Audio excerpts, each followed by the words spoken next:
Oke, jadi mari kita coba bahas lagi mengenai animenya dari Solo Leveling. Animenya dari mas-mas pembawa barang yang kini dagunya makin lancip aja gitu kan. Dan langsung aja lah, mari kita coba bahas mengenai episode ke-6 dari animenya Solo Leveling untuk musim keduanya. Nah, jadi pada episode ke-6 nantinya kita akan melihat pertarungan hebat antara Sun Jinwoo melawan Kargalgan gitu kan. Bos dungeon pada red di rang A tersebut. Dan tentu saja ada hal menarik di pertarungan tersebut seperti bagaimana perlawanan Kargalgan dan perkembangan dari pasukan Shadow Army-nya Sun Jinwoo yang makin kesini makin kuat banget. Tapi ya sebelum lanjut aku cuman mau bilang kalau video kali ini tuh sendiri bakalan jadi video spoiler. Jadi jika kalian itu tidak keberatan, yuk mari kita coba lanjutkan. Nah, dimulai dari bayangan yang akan didapatkan Sun Jinwoo setelah berhasil mengalahkan Kargalgan. Ya, jadi seperti yang sudah kalian ketahui kalau Kargalgan akan jadi salah satu Shadow Army utamanya Sun Jinwoo, di mana Kargalgan akan dirubah Jinwoo menjadi Thugs dengan kemampuan Shadow Expression-nya. Dimana seperti yang sudah kalian ketahui kalau makhluk yang telah dibangkitkan kembali menjadi bayangannya Sun Jinwoo akan memiliki power yang lebih lemah daripada saat mereka masih hidup.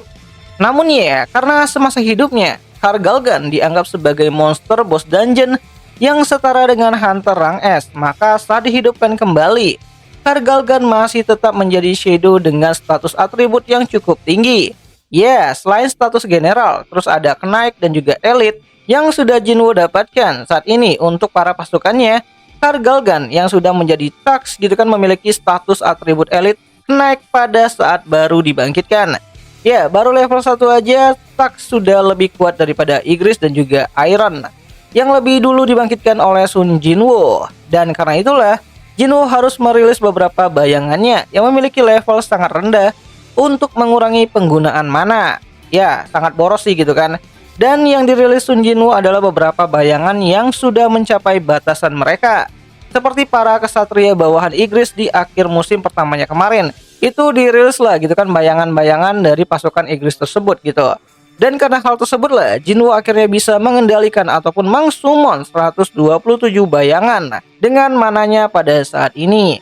Ya sebenarnya para bawahannya Igris ini tuh yang dirilis sama si Sun Jinwoo sayang banget sebenarnya gitu kan, pasukan pembawa barang jadi lebih berkurang. Mungkin ya biar Jinwoo itu ada tugas kali ya waktu Sun Jinwoo masuk ke dalam dungeon, jadi ya dia nggak iri-iri gitu kan sebagai pembawa barang ataupun kristal monster yang ada di dalam dungeon saat Sun Jinwoo ini tuh sedang melakukan red dungeon. Namun ya terlepas dari itu semua, Jinwoo mendapatkan pasukan garis depan yang jadi lebih kuat daripada yang biasanya. Ya ada tank Iron sebagai tanker, terus ada Igris sebagai assassin, juga sebagai vector bisa juga bersama dengan Sun Jinwoo di garis depan, sedangkan Thugs menjadi support bagi pengguna mage dari barisan belakang penyerangan. Ya, dikombo dengan item drop bola merah dari Vulcan, Thugs menjadi mage dengan kekuatan yang bisa meratakan sarang semut di Pulau Jeju nantinya. Dan seperti apa yang akan dikatakan Hunter Sun kepada Hunter Cho pada laporannya saat raid dari dungeon rang A yang berhasil dibantu sama Sun Jinwoo, kalau rang S ke-10 yang bernama Sun Jinwoo punya semua roleplay dari sebuah party penyerangan itu sendiri. Baik bertahan, menyerang, dan juga sebagai tim support, Jinwoo bisa melakukan itu semua hanya dengan seorang diri. Benar-benar overpower nih mas-mas dagu Arsenal gitu. Oh ya, jadi selain mengsummon Kargalgan gitu kan pada pertarungan kali ini juga, Jinwoo berhasil membangkitkan beberapa High Orc yang menjadi pengawal Kargalgan, di mana ada 3 dari pengawal Kargalgan yang berhasil Jinwoo bangkitkan, dan satu sisanya tidak bisa Jinwoo bangkitkan untuk menjadi Shadow Army-nya. Bukan karena High Orc itu sangat kuat banget, melainkan Jinwoo lupa mengenai keberadaan dari jasadnya yang ternyata masih menancap di atas langit-langit ruangan bos dungeon. Ya, kejadian ini baru Jinwoo sadari saat ia mengutus beberapa bayangan untuk menjaga Jinha, sebelum Jinwoo kembali lagi masuk ke dalam kastil Raja Iblis untuk menyelesaikan 25 lantai yang tersisa. Ya, sebelum melawan Baran gitu. Oh ya, satu bayangan dari pengawal Kargalgan itu bisa mengatasi seorang hunter berstatus rang A. Jadi Jinwoo cukup yakin kalau dengan hal itu saja Jin A tidak akan diganggu oleh orang lain. Nah, ngomong-ngomong soal Karl Galgan kembali gitu, ia diketahui sebagai seorang monster yang juga memiliki hubungan dengan Shadow Monarch Asborn. Atau lebih tepatnya, ia juga merupakan salah satu bawahan Asborn yang dulu juga ikut berperang melawan para rulers. Ya, meskipun tidak sedekat Belion gitu. Karl Galgan juga memiliki satu perintah untuk terus ia patuhi dari peninggalan Asborn, yaitu menyerang manusia dan menghabisi mereka semua. Jadi tak heran Karl Galgan merasa khawatir saat ia menerima fakta kalau ada seseorang dari ras manusia yang bisa menggunakan teknik kebangkitan seperti Asborn terdahulu. Bahkan Karl Galgan juga sempat mengira kalau Sung Jinwoo adalah sosok baru dari Shadow Monarch itu sendiri. Sehingga ia memutuskan untuk menghadapi Sung Jinwoo satu lawan satu.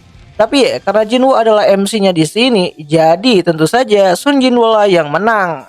Nah, fakta unik yang mungkin kalian tidak sadari atau lupa saat membaca menuanya adalah mengenai kematian dari Karl Galgan itu sendiri. Dimana sama seperti Raja Elf Baruka, Karl Galgan adalah musuh yang tidak Jinwoo habisi dengan tangannya sendiri.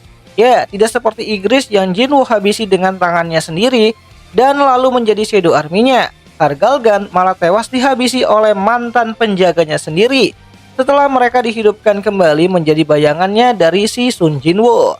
Ya, kalau dipikir-pikir yang mengalahkan tank itu adalah Igris, yang menghabisi Baruka itu adalah Iron, dan untuk Karl Galgan sendiri yang menghabisi nyawanya adalah para penjaganya sendiri setelah dihidupkan kembali jadi bayangannya si Sun Jinwoo.